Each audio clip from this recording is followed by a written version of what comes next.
David was able to defeat Goliath, the devil's warrior, because he had the fear of the Lord. Let me read that story to you. In 1 Samuel 17:4, it says, Goliath, a Philistine champion, came out of the Philistine rank to face the forces of Israel. He was over 9 feet tall. He wore a bronze helmet, and his bronze coat of mail weighed 125 pounds.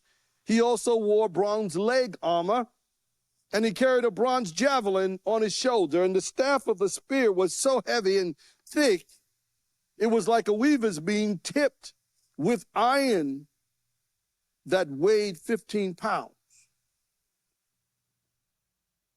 This man was a killing machine for the devil.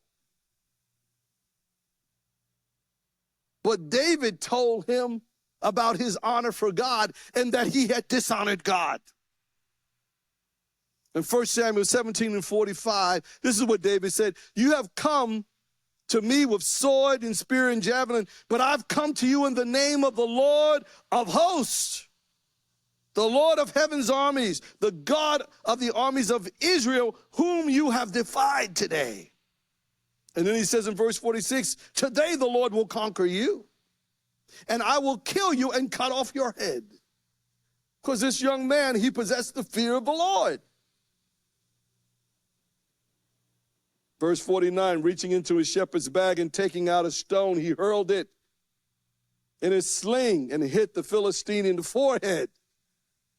And the stone sank in, and Goliath stumbled, and he fell on the ground face down. So David triumphed over the Philistine with only a sling and a stone, but he had no sword. So David ran over and he pulled Goliath's sword from his sheath, and David used it to kill him and cut off his head. Folks, God will protect you when you operate in the fear and the reverence of God. Doesn't matter what the opposition is. You have to believe that.